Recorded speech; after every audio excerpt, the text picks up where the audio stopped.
Gemini, welcome, and I guess I should wish you a Merry Christmas for 2019. It's December, final month of the year, and I'd like to draw your attention to your horoscope here and the very important transit of Jupiter out of your marital and significant relationships sector. This is the first time in 12 years that Jupiter will move to this 8th house, which has been tenanted by Saturn and Pluto, the transformative planet Pluto, Saturn, the karmic planet, and the planet that actually constricts, along with Venus.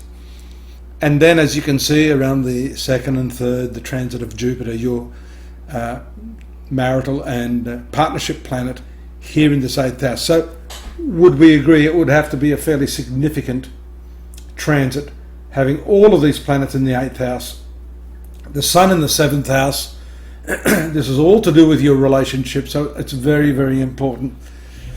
By the 6th, the moon, brightening moon, as you can see, as it's moving away from the Sun up here into the 11th house, a strong moon, a sociable moon, and a moon which is connected to your finance sector, here transiting the 11th house of gains.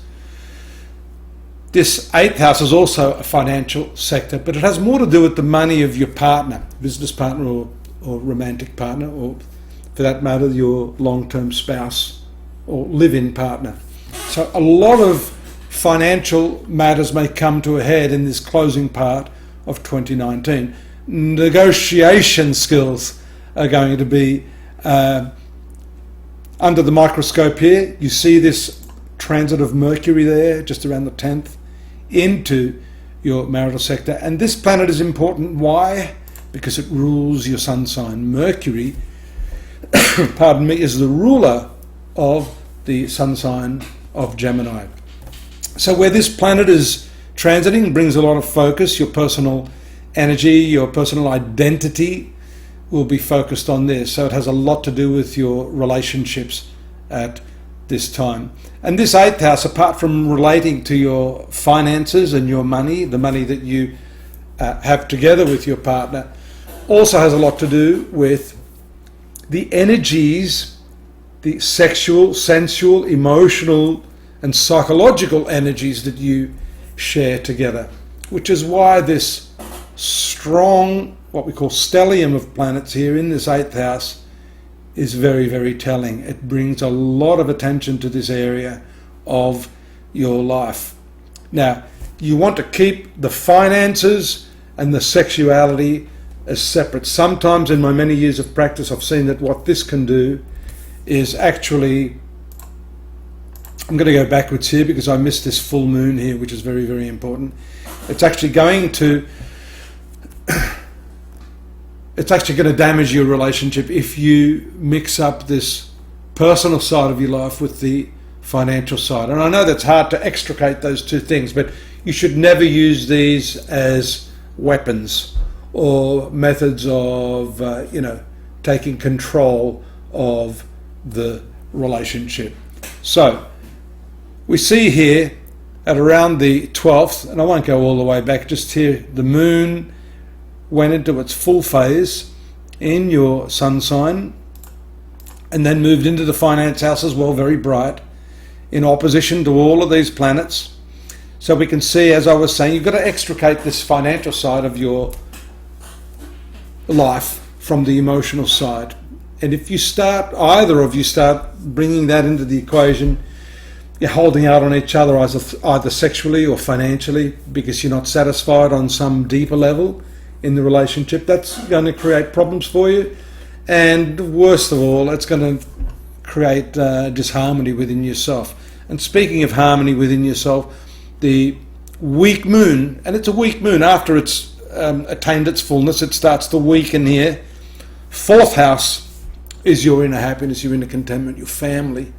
So around the 18th and 19th, you see here the right angle to the moon. There can be some confusing imaginations, some daydreaming that's not at all based in reality. And so this can cause some problems in your communications. Keep your eye here too with the square aspects forming one by one to all of these planets in this 8th house. So this is where some of your problems may occur as far as that financial issue that I'm talking about. That's a nice release from all of this energy. That's the movement of Venus, a slower moving planet than the Sun, which takes the place of Venus. As Venus moves out into this 9th house for you, Sun moves into this area here.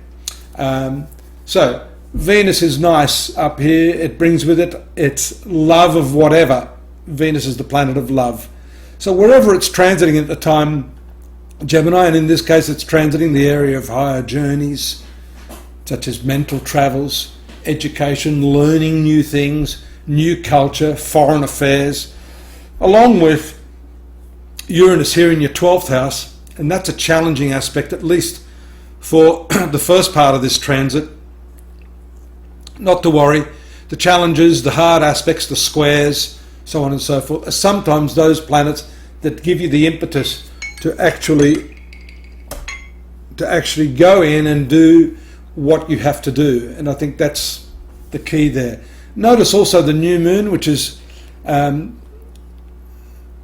moon transiting here in this 8th house. You can't escape this 8th house this month. This is where most of your karmic work is going to be in December 2019. The new moon here shows that you're able to have a fresh approach, a new insight into how it is you're going to deal with your relationships.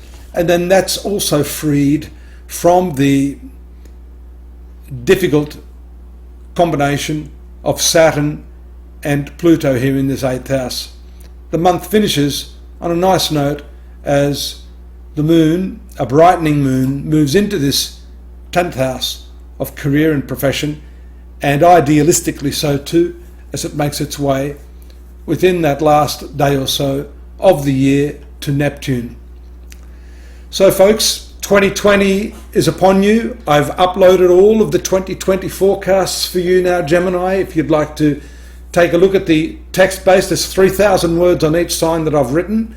And when you come back next month, which I hope you will, I'm going to be doing a special edition for 2020 here to tell you what the major focal points are for you in the coming 12 months. Thank you again for tuning in over the past year. I appreciate your viewing, and if there's anything I can help you with, you know where to contact me. Till next year, sounds strange saying that, good luck, Merry Christmas, and take care. Bye-bye.